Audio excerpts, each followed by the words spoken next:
you manage to give somebody a degree in agriculture when you yourself don't even have muhomba wembamba or vegetable garden? Think about it. At first I said, then I thought quickly about myself and but then I thought again. I said, why do you say that? He said, well, I mean, if you look at the list of the staff in various in the you will see that most of these guys, the PhDs, master's degrees, and so on, and my flats, so they don't even have a chance to grow a few vegetables around it. You know, not a laughing matter. Vice Chancellor, you know, it just changed. I started thinking, no. And that conversation, I know the kind of president can warrant this basket. I told him, or made one request, Dangote or I was the president. Then I might out one, they say, no teacher agriculture, more to my price. Because why? Okay, that's right. Because we want them to have hands-on experience, lock horns with the real agriculture on the ground. And then when they talk to the students, or when they supervise students, they are talking about the real world, not the world which is in some books that have been compiled. So, no re-education and I don't know how we'll do it, but I think that we need to re-educate ourselves. Me too, I'm part of it. Industrial attachments for lecturers. I just thought that Jiri is here. Dr. Jiri, are you here? Right. Dr. Jiri, no now. In some place they call them attachment officers. Lecturers who are in charge of attachment. These lecturers who are in charge of attachment, they go out and they sit with my students. They told me last time I did a survey with ZAS, we look for good attachment places. My prize, my ginger, para things are not moving. But we are looking for the group to attach our students. And the people in the village are saying, Vakafunda, the educated, come and lift us up. That's why we sold Majurunet, Kangren, and Nimoneti.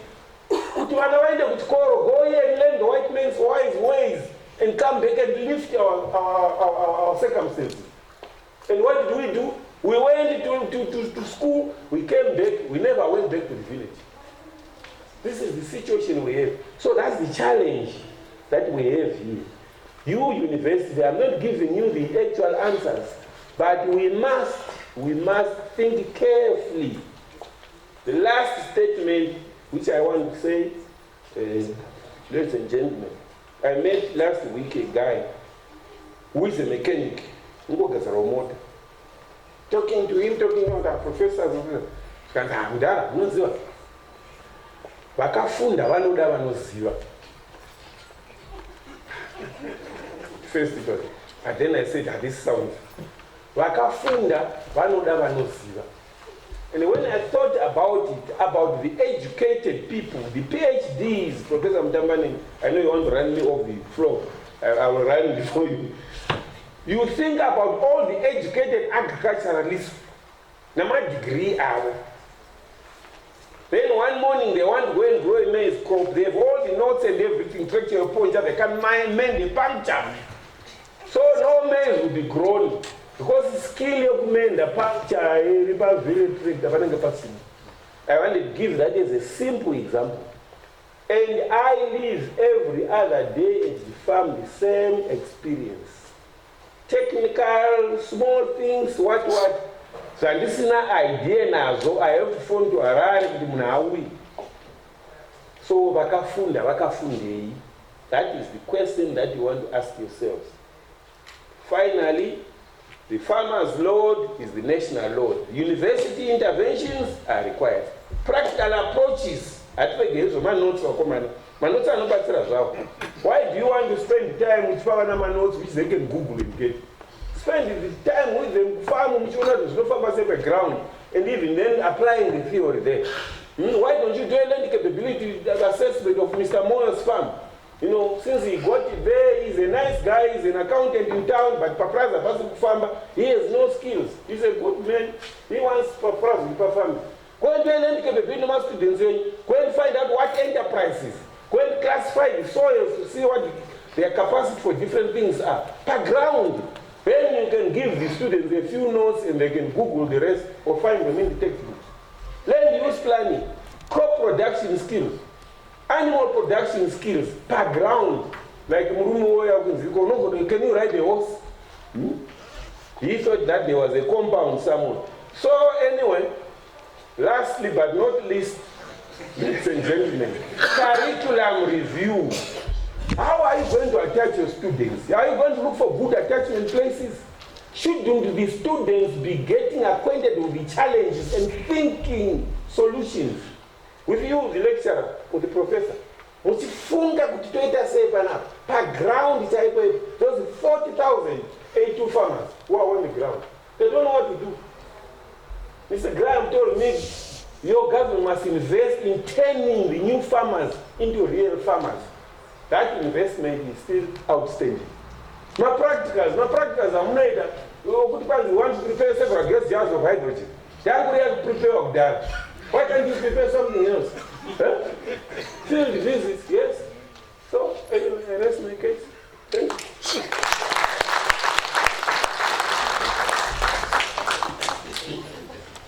He's my professor, I know him.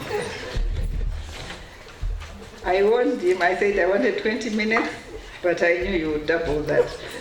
Where should I? Can I sit here? Professor, thank you very much. Let's give him a round of applause. And I will call upon the discussant. Please come and sit in front here, and I'll give each of you 2 minutes maximum to just give a synopsis of what you think your perspective or understanding of Professor Mpeperegi's presentation.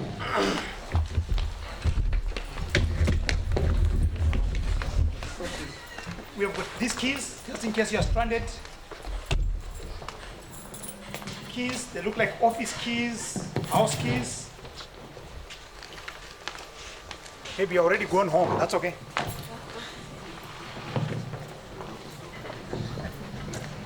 All right, you can start.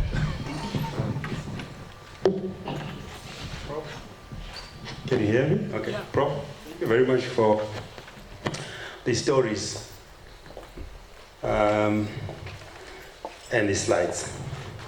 I do agree with you. I do agree with you. Without presenting something to you, which is a disease of professors, they will start presenting. If you give them the mic, and I'll run away with the mic. Anyway, I do agree with you. And it's my sincere feeling that if we are going to make the economy tick, the easiest area for us to focus on is agriculture, because within agriculture you can probably invest and get your money within a year or less, depending on what you are doing. So I do agree very much, and I was interested in your determinants of the rate of agriculture or, that you gave in, and I was listening some of the things that are required there, and I'll just narrate a few of them. One of them is a motivation for our youth to be able to embrace agriculture as an export vehicle. I work with an American friend of mine and assist him on the ground to try and link. It's amazing the things that are being exported. The other day I saw this type of cucumber, you know, the cucumber with bristles, the one that we had. It was being exported to Europe, and they say it cures arthritis and other stuff. And I saw it at the airport being exported. So we don't lack the products, but the market we lack, because once you have a market, do you know that the mealie meal that we eat, the maize flour used to be produced by small-scale farmers during my time when I was small? no large-scale farmers was growing them. But because there was GMB, which used to absorb everything, farmers would just go, like we see in tobacco, you know. So one of the major issues is your market. When you motivate the youth to stay in them, if there's a market there and you motivate the youth to stay in agriculture, then you make you make a big impact. The other thing is, of course, you touched on knowledge, understanding, and wisdom. You deal with the socio-economic constraints or drivers of agriculture that are required. We have a major problem. I had a student today who was presenting on a topic that I'm interested in, land degradation and the status of the soil fertility. We have a product that we are working on to improve soil organic matter. I told you. The knowledge, the skills, all these are required, and we, as Zimbabweans, we have to come together and try to make something out of this. I do believe that Zimbabwe will be developed by Zimbabweans and will never be developed by a foreigner. I think I could go on. Yeah.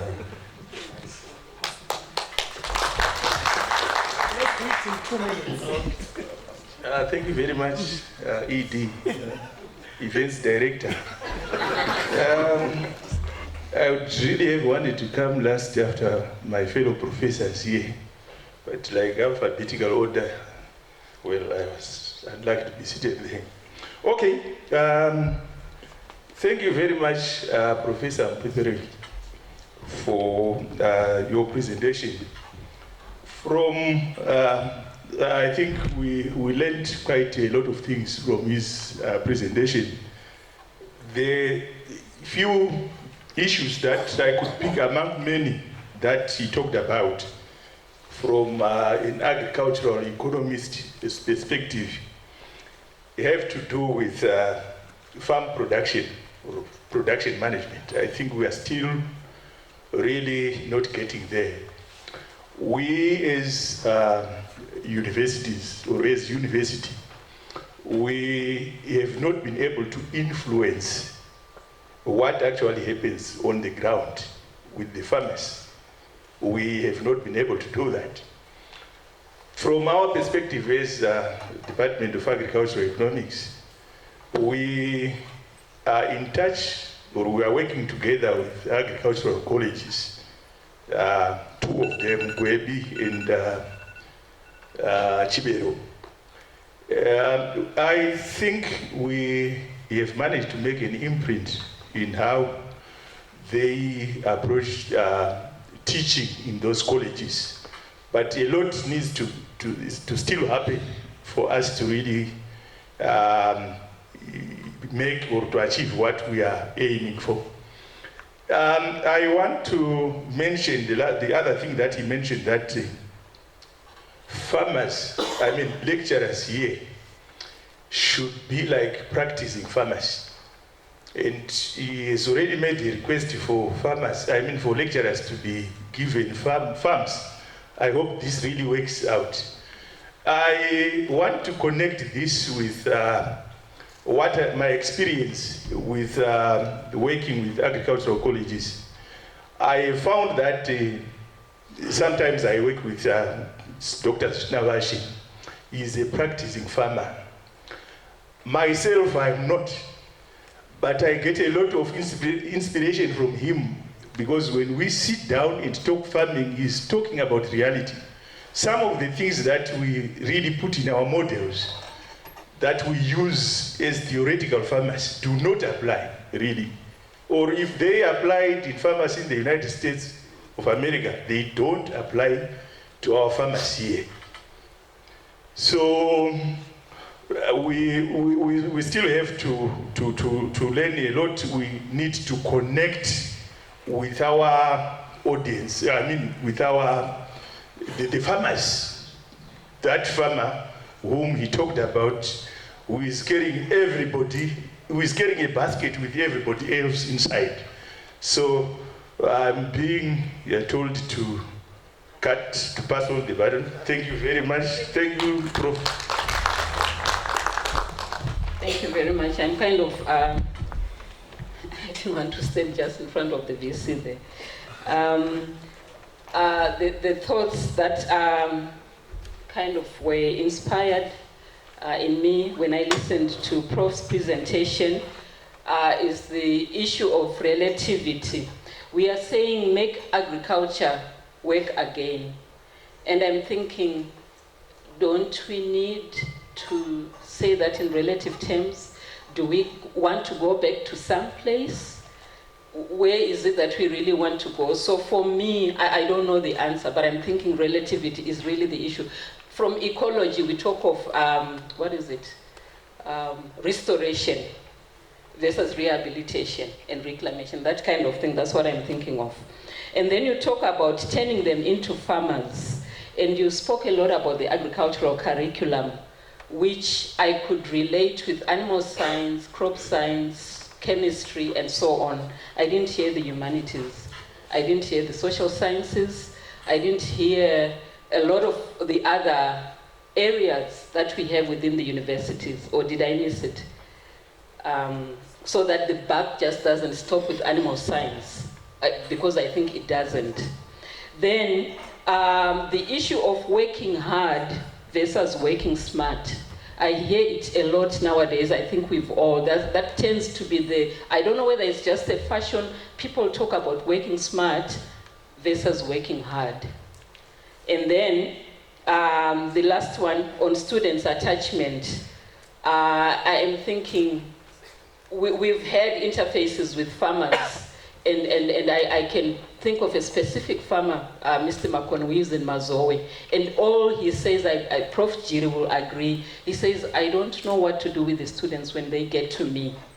I don't know, Prof, what do we do? He's a very good farmer, but he's just saying in terms of what we are trying to achieve, when those farmers get to him, what should he do with them? Thank you.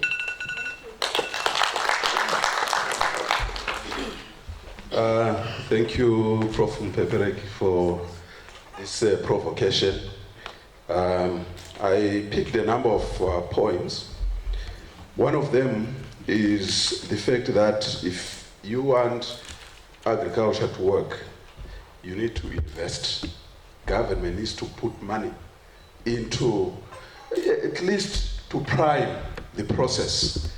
But this money is not for free, because free things can easily be abused and lost. So you need to come up with a mechanism of paying back.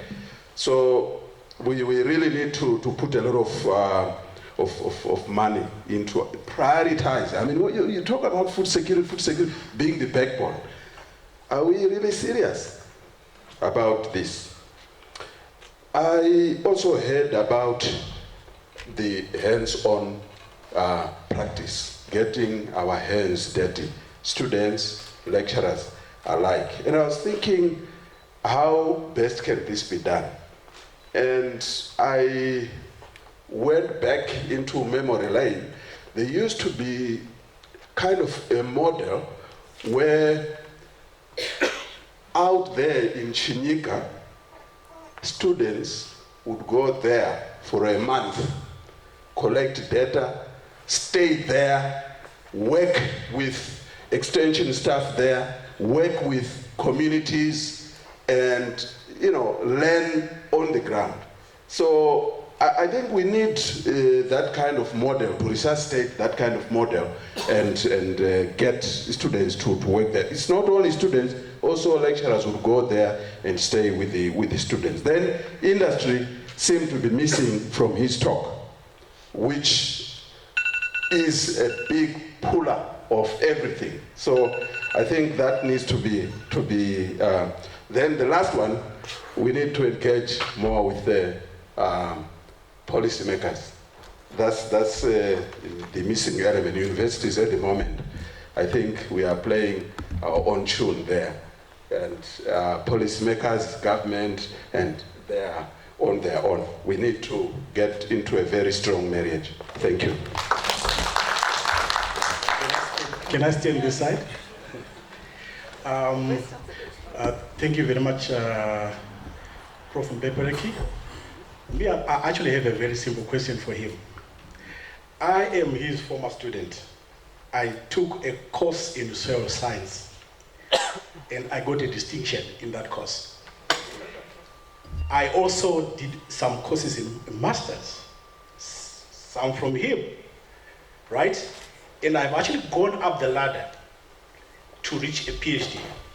Now, I heard from him, he was saying that when he was talking to the president, he said that you should go and ask for advice from senior researchers. I find that to be problematic. If I'm your product, why can't you be confident enough to tell the president that I can offer some advice? No, I didn't say that. That's what you said. So I think maybe the buck stops with him, because if he's not confident, then he must capacitate me so that I can be effective in the society. Thank you.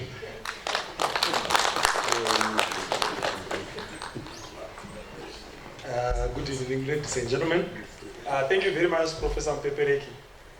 I'm going to be very provocative and be a bit on the contradictory side, just to provoke people into thinking. Who are we talking about? Are we talking about farmers, as in people who are committed to farming as a commercial activity? Or are we talking about subsistence farmers? Is it a question of improving productivity, or is it a question of changing the farmer mindset so that the farmer changes the production objectives? Because at the end of the day, like you always hear people say, we should increase the national head of cattle. We have 5.6 million cattle. The problem that we have is not the number of cattle, it is the offtake. How much cattle get into the market. We need to move that figure from 0.1% to 5%. Is it a question of farmers not being able to produce something on their land? You find a farmer in Beitbridge insisting on growing maize, which is going to fail anyway, on land and acreage that they should have grown cotton, we should have given them money to buy the maize that they are craving for. So what I think is we need to, where are the social science people or faculties, we need to start communicating with the farmer to change the farmer production objective from just producing cattle for purposes of telling to a situation where the farmer says, I'm producing cattle for purposes of making money out of the cattle. Recently, there is an outbreak of January disease. The farmers lose 10 cattle. They don't have the thinking of selling one in order to buy deep to defend the others. So I think it's more a mindset issue. The sociology guys, please help. Thank you.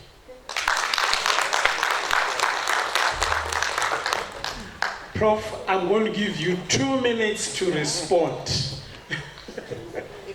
I think I will start with I think that makes noise. Oh, should I go ahead? Yes. No. Exactly, properly, man.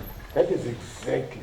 I said at the beginning, the intelligent people, the ones with the brains, are found in the universities.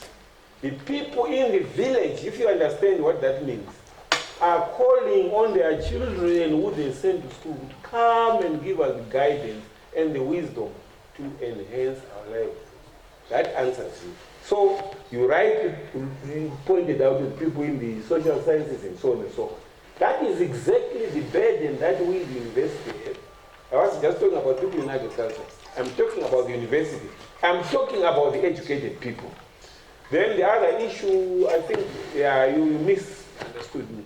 When I said I went to see the president, I never said that. I told him that he should get the president. In fact, didn't answer. He just took, you know what he does? He just writes notes and notes and says, okay, I see. That's all he said. I said boldly, and that took some courage also. I went there and told him. So I'm not a coward at all. Not at all.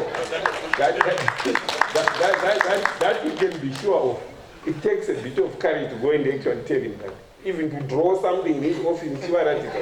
But I was just as the enthusiasm, whatever you call it, that I had it then. I just thought it had to be said. And lastly, I said we must invest in turning our people who are on the land into farmers. That's what Ms. Graham told. That is a pregnant statement. It calls upon us, upon government, upon all the people who are sitting in the basket to make sure that this guy we call the farmer, I said we call him a farmer, he's probably, I told you earlier on, he's a land tiller, and we must convert him into a farmer. That requires a lot of expertise from all over. I think that's all I want to say. Thank you. Dr. Jawangu, shout your question. It's open to even the discussants, but yeah. Let's make our questions short to the point. Pasinyimo, Professor. Yes. The panel. Pasinyimo, Makungo ITA. Pasinyimo, Makungo ITA. Well, before the crows could feed on ground, or before there was ground up, what were the crows feeding on? The question that I'm asking is that if you check our records in 1903 and 1904, the agricultural production for the traditional African people was way above that of the settlers. 1, 2. You seem to be talking specifically about these other crops neglecting our crops that do not need a lot of post-harvest technologies. Our Zio, our Mafunde, and the like. And it was only taken HIV and AIDS and these other non-communicable diseases to tell us that food and genetics go hand in hand. We are now road runners. So the market is there. But maybe we are not producing what is needed by the other market. Which market? Thank you. I hope you have data to defend what you said about production. But anyway, next question. Yes. Thank you, Prof. Chifanga. I myself, I did agricultural economics. My first degree is in economics. And that time, I think somebody said it, it was said that the majority of the food, of the maize production was coming from the subsistence farmers. It was coming from the rural areas. What exactly has changed that? And also, I also want to refer to you, Prof. Adman, when you said, who are the farmers? When we think of farmers, we just think of the large commercial farms. But to me, it's not, farmers are the communal farmers as well as the large-scale farmers. But to find out why is it that the communal farmers, their production is decreased, and also the commercial farmers, their production is decreased. Then that's where Prof. Mugabe also come in.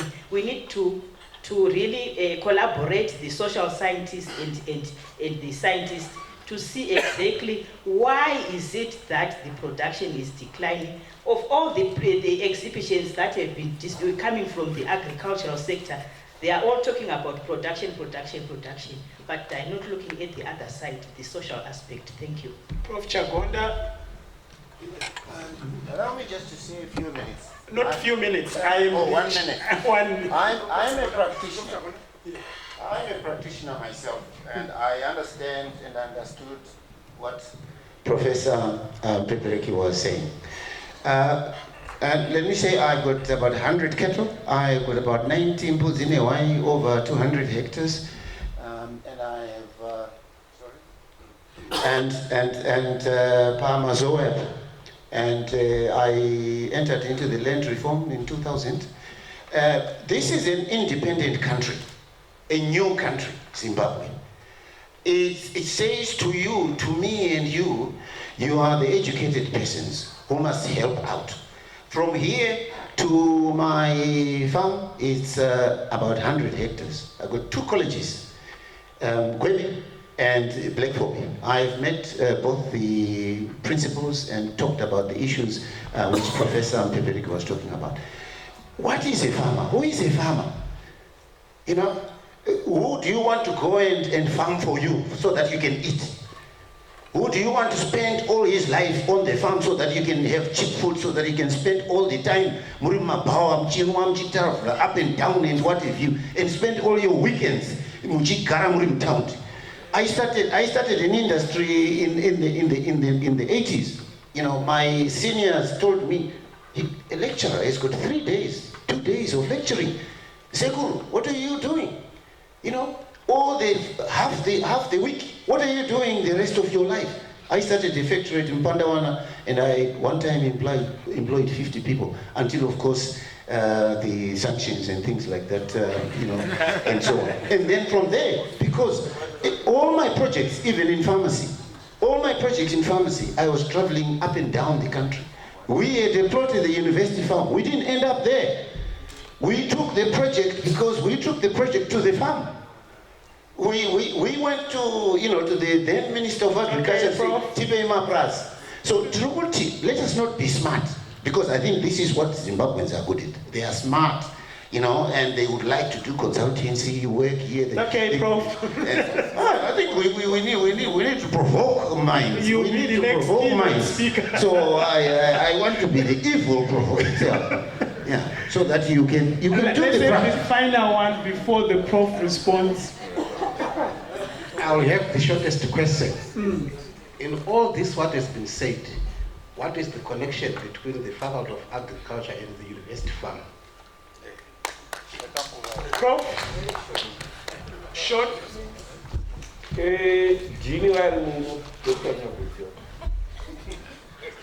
University, I don't think I even need this dialogue is not the level at which we are discussing. I mean, I'm not saying your question is not important. Is much higher. This is a high level dialogue.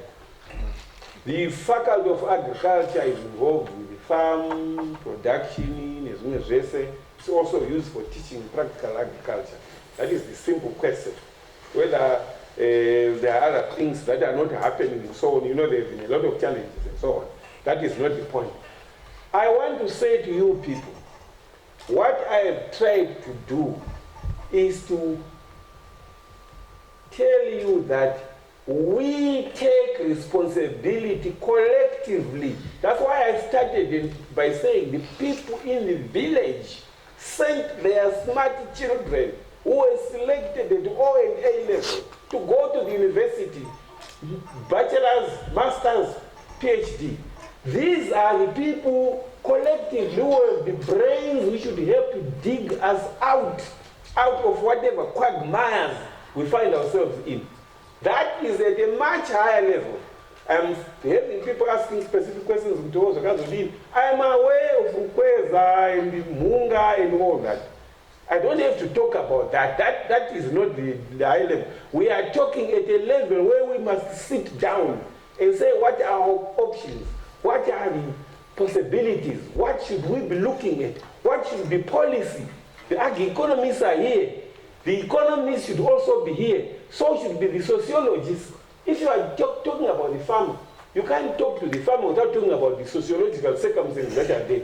It's a wall. This is the problem with the silos. People are seeing themselves coming from the University of the North and from the University of the South and from biological sciences and from agriculture. No, it's one world. It's one world, and this is why I think we need to think differently. So I was simply pointing out specific things. Agriculture productivity is it. If there's no production, we starve. As now most of the parents there are saying the cattle, that's what I say. We must produce.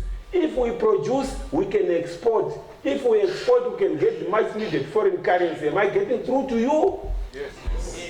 If we process beef, add value, and so on, we process soya, we process chibage, we think about new ways of getting bread out of Rukweza, we innovate, we get out and think,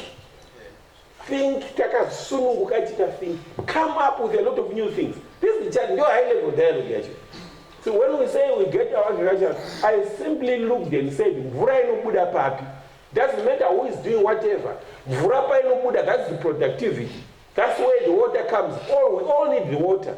How we manufacture it all over there are different disciplines that we have, including the supportive and other. Economists are required, ICT people and so on.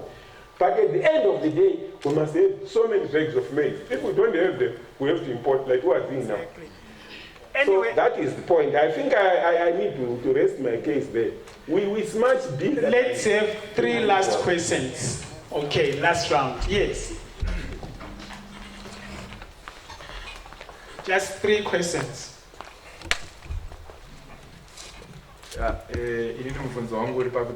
If you speak. Yeah. Okay. My question is about the Pataikura. Taiwana Madumena Chuya. I should advise my parents early. So I understand there was a system where information here kuma universities, and then you end up with those people kuma domain, you also end up with farmers. I understand from your presentation, you sort of implied that the lecturers should directly communicate with the farmers. So that is the system that is there not working, and do we have the capacity to say my lecturers are addressing my small scale farmers as arikoni kwanda bavagaita? Thank you. My question is, Dr. Mpepere, don't we have people at colleges like Anatibero and the like who are basically at another level, probably like my polytechnics and technical colleges? And then we also have some consultancy operating at a level where they have to be highly qualified, like a PhD, a master's. But isn't there a certain place where theory meets practice, where knowledge continues to grow, where new methods of doing things is only there to be done by academics? I would wish to make us, as academics, continue to think about that nexus between theory and practice, where no one else can fit. Knowledge must move on. How do you propose that happens? Okay, good. So, is that a question? There's one here. Sorry. Okay. Oh, there is another. Yeah. Okay, thank you very much. I really concur with Professor Mpepere when he talks about productivity. I think it's critical. But one aspect that I think 2 aspects that I think are also critical determinants of competitiveness. Costs, managing costs, and also the quality of our agricultural products. Thank you. Prof? Yeah, okay, go ahead. The thing about the cost of agriculture, did you get the challenge I put to you? You must go in and make a telescopic view of the situation. That is your role as the educated people, right? And see what the challenges are. Where is the chain not moving? Where do you need to put grease? Where do you need to put a new bearing? So you're looking from above. Now you've talked about the issue of saying, do you have... I did a presentation where I even told the people who were attending, I said, this should have been a plenary session. I talked about elitism, the case of the diploma disease, and all kinds of diseases that we have. In this country, educated people do not work, do not dirty their hands. When the white man came, we thought, because he could speak English, he was very educated. When we were able to speak English, we sure expected not to do any work. We expected in 1994, you remember the first commercial settlement scheme, it said if you would give your commercial farm, you must leave your job. And those guys were miserable until Gono came with ASPEF. Because they didn't have anything, they went to the banks and the bank said, we don't know you. But somebody thought that a farmer with a bag, a white farmer with a bag, my shorts, walking into the bank, new farmer, they didn't know where he came from, how he came to be where he was. The point, ladies and gentlemen, is about domain. My extension officer, akafunda kumulezo, pure certificate. I think now they're getting a diploma. Then there were others, who got diplomas. Then there were guys from the university who got degrees. Then later on, there were others who got masters and my PhDs.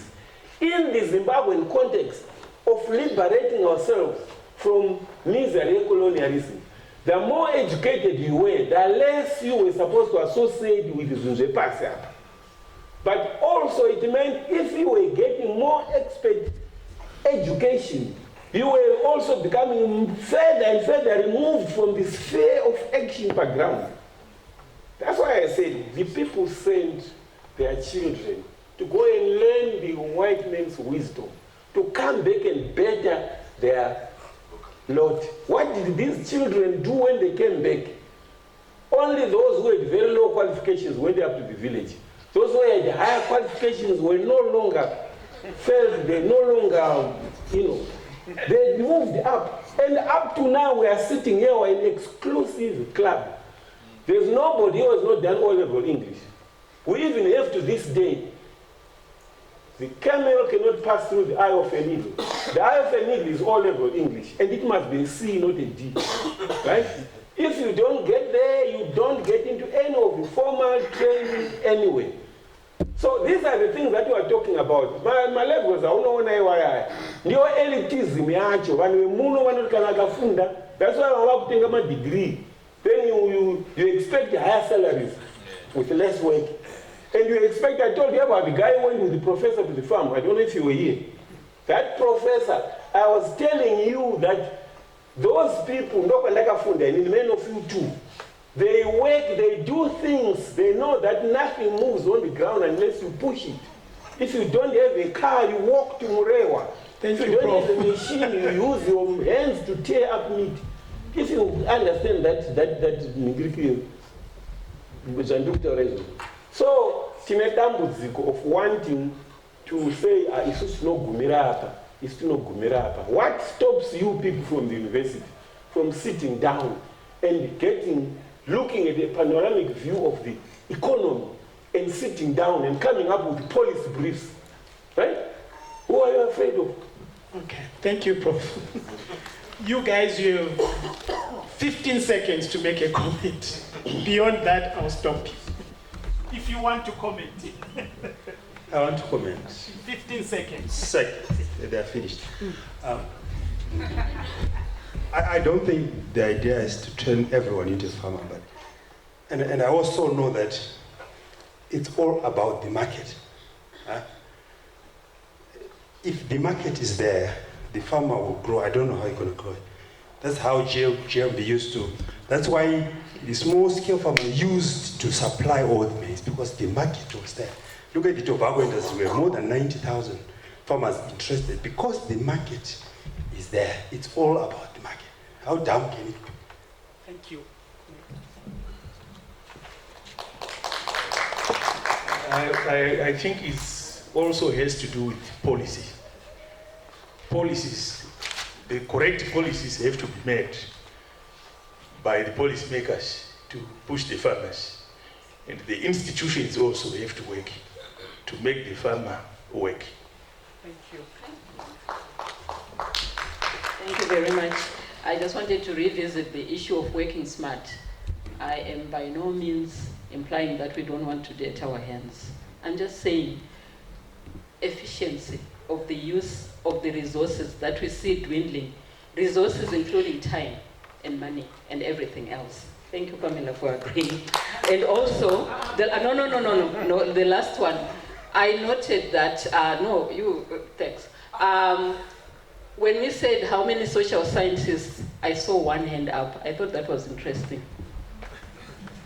There is some there. No, but one rose when that. No. Well, there are three anyway. There are just three. Yeah, there are just three in the room. Go for it, Prof. Okay, thank you. You know, I still go back to models. What models can work? We need to experiment and see what can work. We have these graduates from Chibero, Gwebi. Why don't we give them farms? Take 10 of them and say, here are resources, get on with farming, and all the inputs we are giving you on credit. Produce. We are talking about youths needing to be on the farm and getting their hands dirty. Why can't we take those models? Even graduates from the university, or here at these universities, why can't we give them 2, 3, go get there on the farm, here are the resources, get on with it. So because we want people who stay on the farm and work on the farm, rather than cell-phone farming. Thank you. Okay. The quality of the service that we're going to give to the farmers will be a function of the quality of the people that we have in the universities. So let's capacitate the university lecturers. Thank you. Okay. Thank you very much. He says he doesn't want to comment. He's lifting up your hand. We are done. Is that a burning thing? You can come and ask these guys. Prof. Pepereki, thank you very much for this. I hope all of you have farms.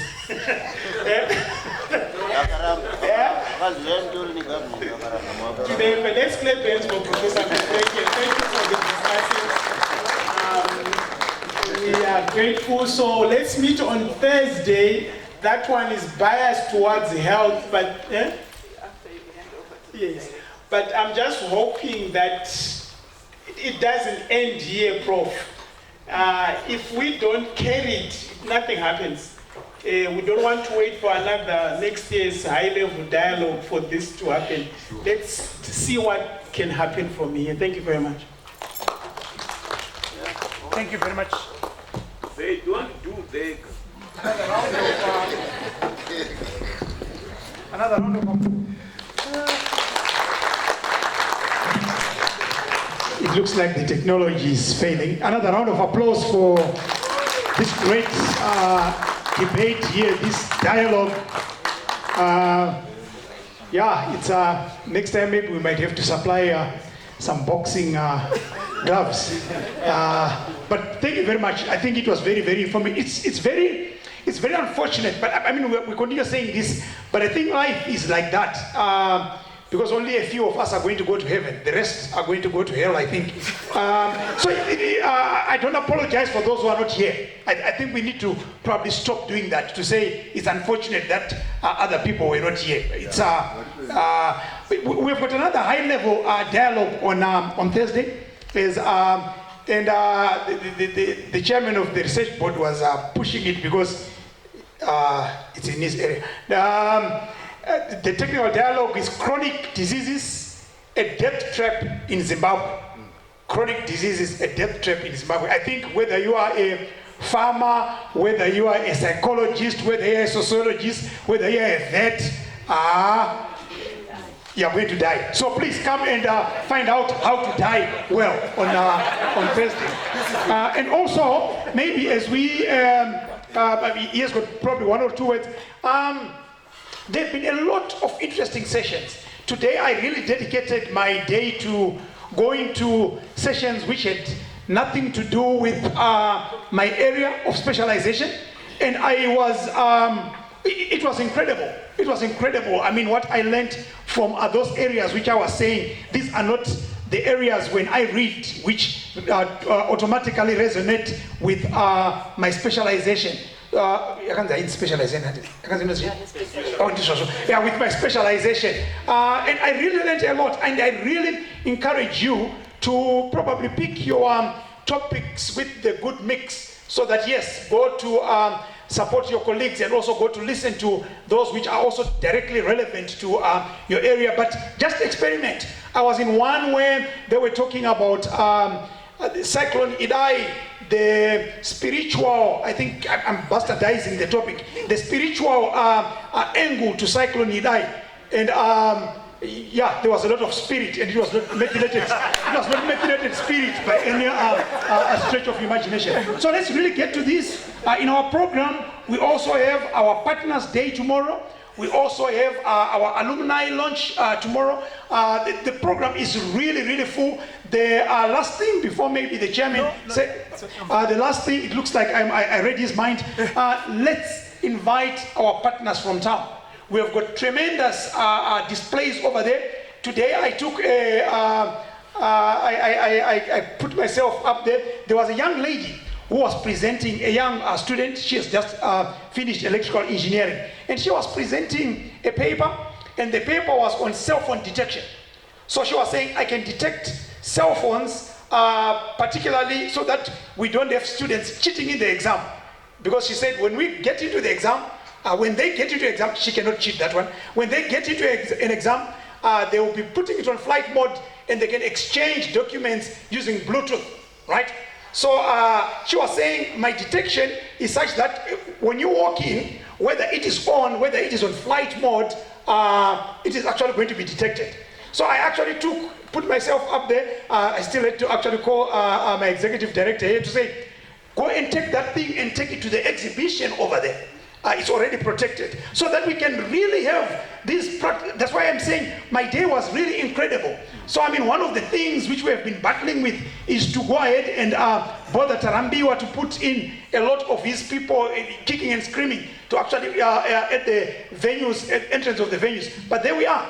$75 US dollars, she can actually go ahead and produce something like that. Please, let's go and really listen to these things. You will really be amazed. Good night. Our Pro Vice Chancellor, Professor Moyana. I put on glasses because I don't see very well, so it's not. And then our Pro Vice Chancellor, our Executive Director, Professor Mtambanengo. Right, I saw the librarian outside also, and I'd like to recognize all the other members of the executive in absentia. I want to welcome you to the first of two high-level dialogues for this research week. We have one today, and then we have got one on Thursday at the same time. So if you can also make an appointment for the one on Thursday at the same time. I'm going to call upon Professor Mtambanengo, who is going to be our chair for this specific session. Those who are outside, can we come in and settle now? We are starting.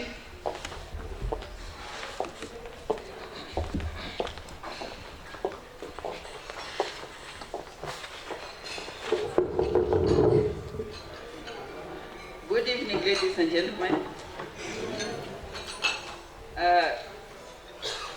I would like to recognize the University Vice Chancellor, Prof. Mafumo, our Pro Vice Chancellor, Professor Moyana, all the executive deans, esteemed researchers, members of the university community, partners. Welcome to the University of Zimbabwe. We have our first dialogue, like the Director of Ceremonies said, by Professor Mpepereki. Professor Mpepereki is from the Faculty of Agriculture. He is a very esteemed researcher, well known for his, we used to call him, or we still do call him, Professor of Soybeans. That's his passion. He's done lots of work on soybean, from production all the way through value addition and marketing. So we really take pride on that aspect because of that angle of research he has brought into the university. Professor Mpepereki will present very few slides on achieving National Vision 2030, harnessing university expertise to make the agricultural sector work again.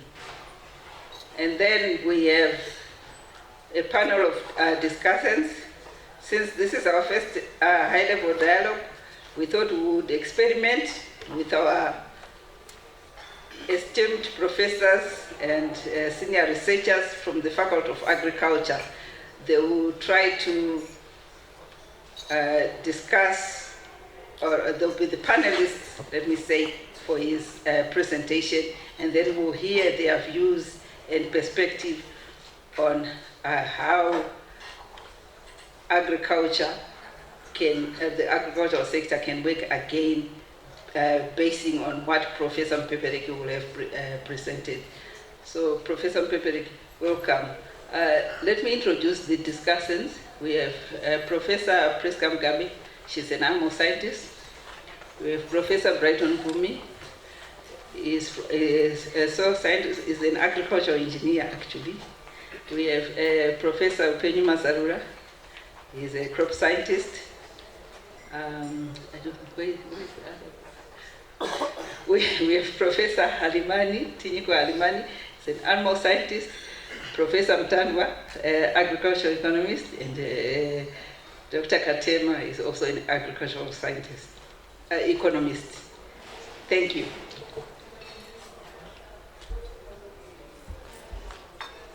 Okay. I'm being told there's some keys. I'll give them to the director of ceremony. So, Professor Mpepereki, please, the floor is yours.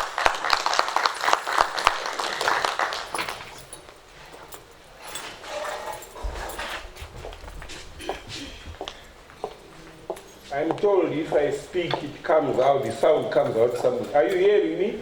Yes. Wow, I'm wired up.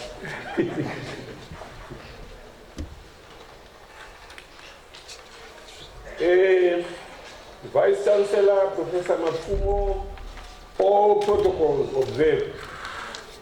I'm pleased to stand before you. I see that a lot of my colleagues are here. But what I will be saying will basically apply to all of us as Zimbabweans at this point, at this juncture in our challenging history.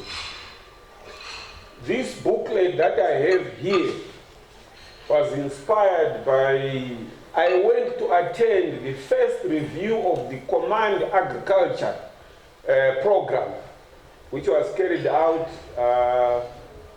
in the HICC.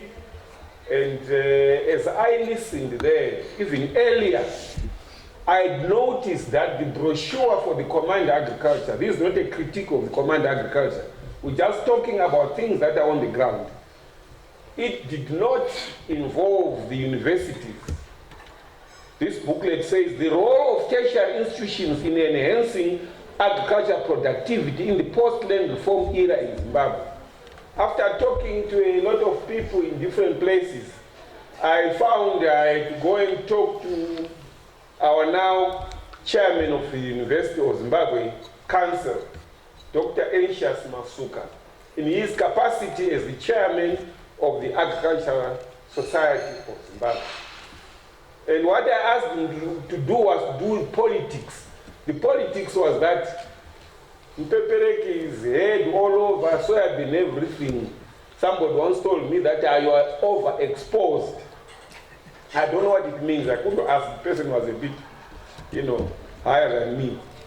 So I thought if I went to Dr. Masuka and asked him in his capacity as the chairman of the Zimbabwe Agricultural Society to call people from the university.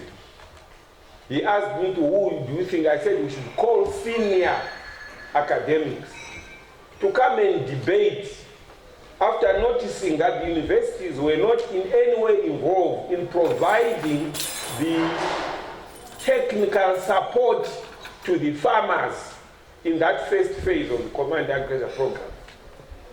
I had gone also to Agritex to find out the nature of the technical advice that they were providing. And it satisfied myself that we at this university and other universities that are doing agriculture legitimately should be involved in providing technical backup support to our farmers. So this book or booklet, I say this is book because you don't belittle the ideas that are here, emerged from that first meeting where we were looking at what we thought universities could do from our own initiative. My topic for our high dialogue discourse is harnessing university expertise to make agriculture sector work. I believe that the best brains in this land are reposted in the universities. Through a careful selection, O-level, A-level, and not just any A-level, but you must have your 2 subjects at A-level. So there is no doubt about that. If this nation is going to move forward, we will not move forward. Agriculture will not work. I'm also putting it as a challenge, just in case you were thinking, you, my colleagues from the Faculty of Agriculture, that we could hide in academia and not be responsible. No, we are the best brains that are there. If we are not functional, that is another problem. That is our problem. We are the ones who must make agriculture work because we have the best brains. We should not just do research, but we should translate those research results to movement of the faculty value and agriculture value chain on the ground. This is the challenge. I have a few things that I want to say, and I want to now proceed and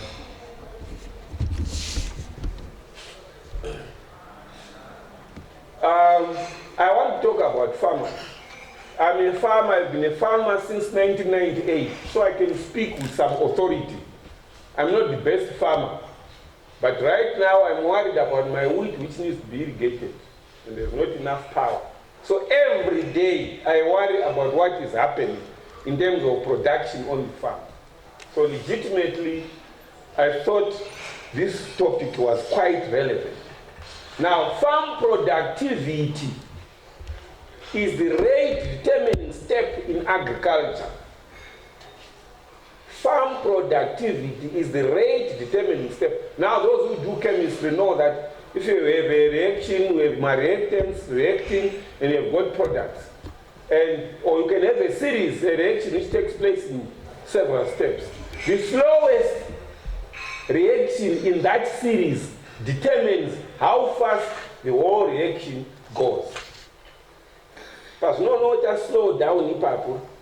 That's where the rate of the whole reaction takes place. So the production at the farm, it doesn't matter whether the banks have poured in millions. It doesn't matter whether the Ministry of Agriculture has got all kinds of people on the ground. It doesn't matter whether the farm, the technical cooperation experts are all over the place. At the farm, the number of bags of maize, soybeans, rapoko, the number of calves that are produced, whether they are kids that are being produced or they are pigs, that number, the productivity per unit of production, is the rate determining step for the whole agriculture value chain. Now you want to think about that. Now who is sitting right there at the center is somebody called a farmer. The farmer, I want to share this experience with you. I went to see the president and talk to him and so on, but then I got quite, I was just moved. Then I drew, while I was in his office, like I drew a basket, Shagaita so. They come down, an old man carrying the basket. And I'm not a good at drawing, but this old man didn't have any shoes on his feet. And I said, this basket is agriculture. It's being carried by the farmer. Akafika marengenya is carried. Then inside I indicated that that's where the bank manager and the agribusiness unit were sitting. That's where the Minister of Agriculture was sitting. That's where the fertilizer companies were sitting. That is where the seed houses were sitting. This is where the chemical, pesticide, whatever companies were sitting. This is where you have these people who call themselves insurance people were sitting. Everybody was sitting in that basket being carried by this person called the farmer. Poor fellow in rags, barefoot, carrying. Everybody in that basket thinks that they will make profit.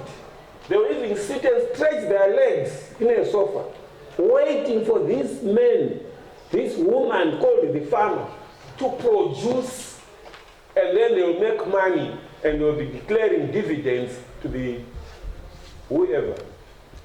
I want you to think about that.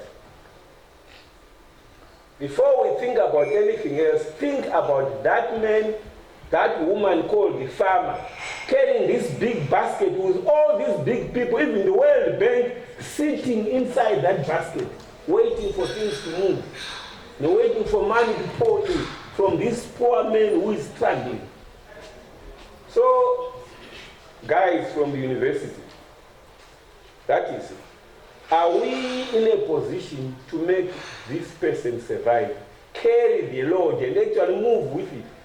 Or is he going to collapse in front of us and we'll laugh at him and say, the farmers?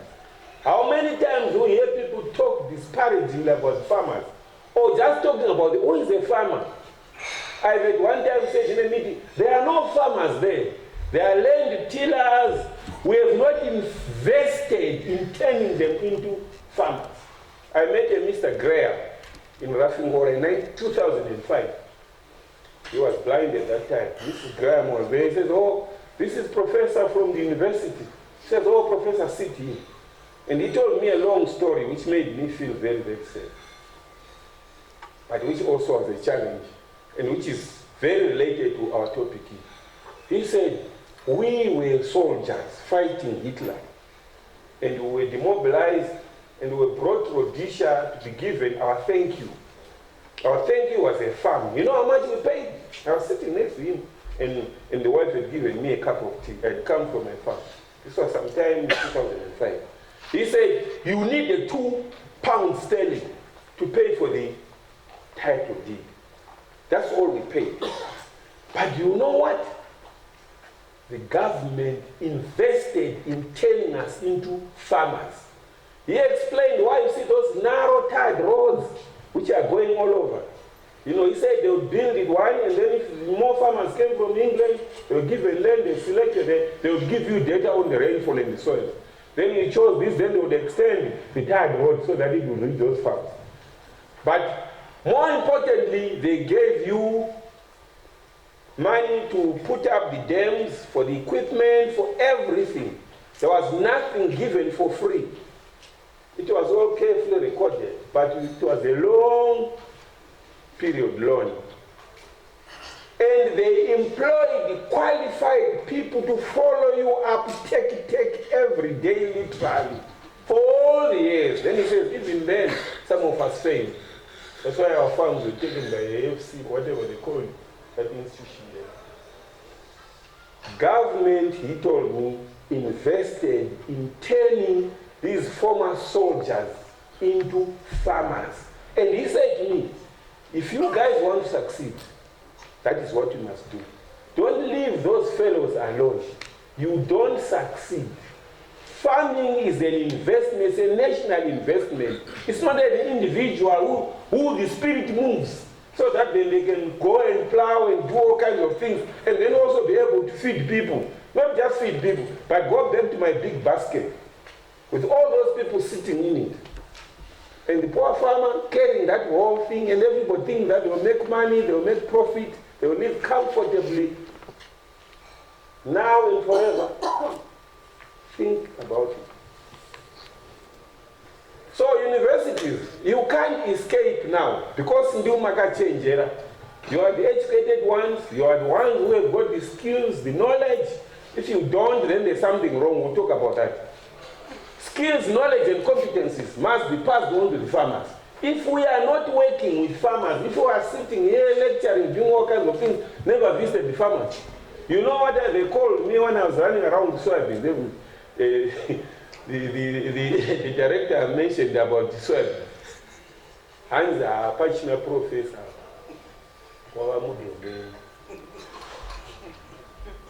So let me tell you how I came to be in domain. I want to share this experience with you. When I went to the United States as a staff development fellow, the professor who had been selected that he would be my, what do you call it now? The major professor. I come to his office and say, young man, do you know what this university? I said, well, yeah, it's called, he says, this is a land grant university. Do you know what that is? I say, yeah, I guess we were given land by the government to build the university. No, that's not the point. This university must make agriculture and engineering tick in North Carolina. That's its responsibility. This university must provide the science and technology which makes agriculture and engineering to move forward in North Carolina. I said, yes, I understand. I went to the next, because I had 4 professors. Then I used the staff development fellow. The next professor asked me exactly the same thing, whether I knew what a land grant university was. He says, this is a land grant university. Do you know what it is? again he repeated, the university must generate the knowledge and technologies to make agriculture and engineering the third professor and fourth. That was lesson number 1. So I didn't say, oh, yeah. The next thing, within 2 months, we were out in the country with my professor doing trials, soybean trials, you know, with rhizobia and all this stuff. I mean, I had studied the rhizobia myself, but there were other students who were doing it. And it was very hot, 99% humidity. He says, young man, he's an old man in his 60s, late 60s, there. Baro, he looks at me and I'm thinking inside, and I'm being honest with you. America, university, it's nice, you know, Mageti, air-conditioned laboratories, even our student offices were air-conditioned. And Chinese were pharmacy. So he looked at me and suspected that I wasn't that comfortable. He says, young man, are you okay? I said, yeah, I'm okay. Because you know what? The science we do at the university, if it does not work here in the field, it is useless. At another time, he told me, if you write a paper and you go for 6 months, 7 months, without anybody asking about the results and what they might mean, you can throw it through the window. Nobody will worry about it. That's what the old man told me. Then I must talk about Mr. Zulu. I must talk about this because it tells us what perhaps we should do. If we have been doing it well and good, but I think there are challenges.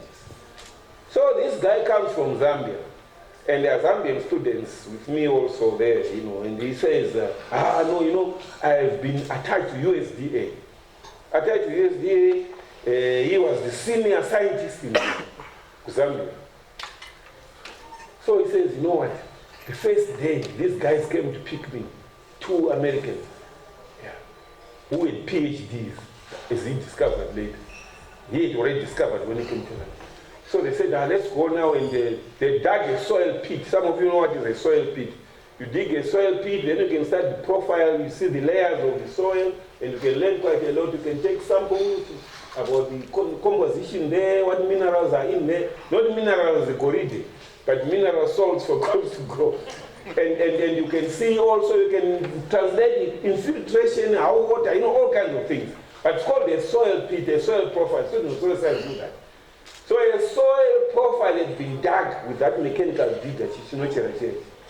So these 2 guys had jumped in there, and Hansi like a surrendering motorman, Mr. Zulu. That's not his real name. Just changed so that it doesn't get personal. So I said, hey, Mr. Zulu, and after about 20 minutes, what are you still doing there, not joining us here? And have the assistants arrived yet? Have the assistants arrived yet? The Americans answered, what assistants? And to help us come with sampling and ferrying the samples and putting them in the car. Can we do it ourselves? He came to tell us that story at the university. And so I stood up and realized that I had actually come in my best clothes, and I was just thinking it would be like in Zambia where I'd be sitting under a canopy or something and ordering the boys around and sipping a cup of tea, or if it's too hot, a cold drink. He was telling us that. So I got out, and then at the end of the day, my clothes were very dirty but after 3 months, he came again before he went back. He was trim. And he said, guys, these people work. That's why this country is rich. They work hard.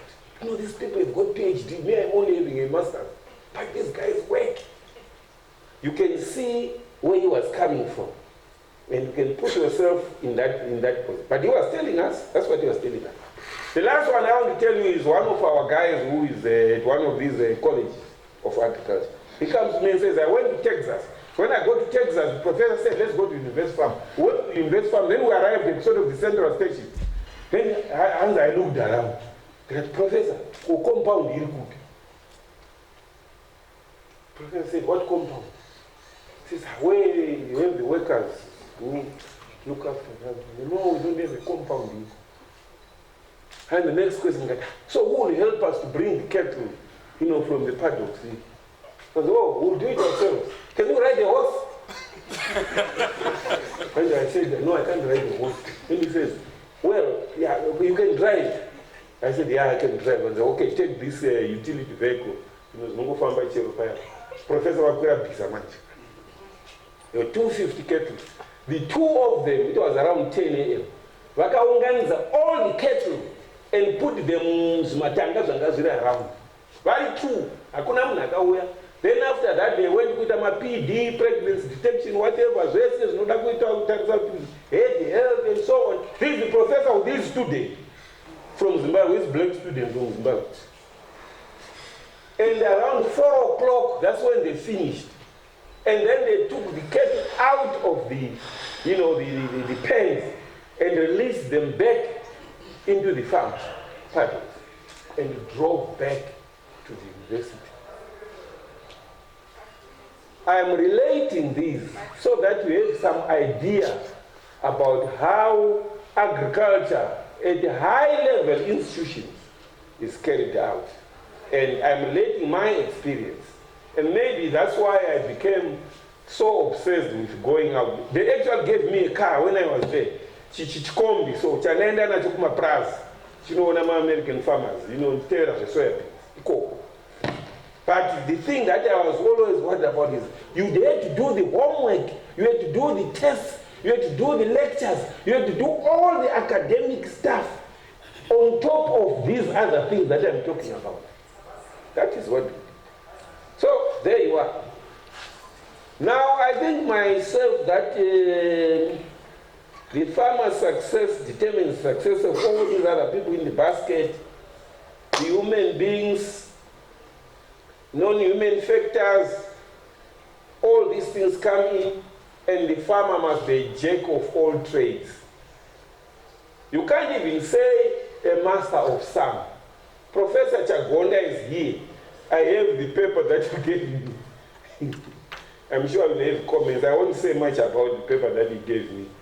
But it shows the farm at the center, the farmer, and all kinds of things. Even I hadn't imagined it. All the things that you can imagine. Everybody, even Kamwana who is hungry, is still expecting the farmer that there will be something. You can't believe it until you think about it. So, there we are. I don't want to waste your time talking about things that you know all the time. But I have been thinking, how do we as the university get agriculture back again?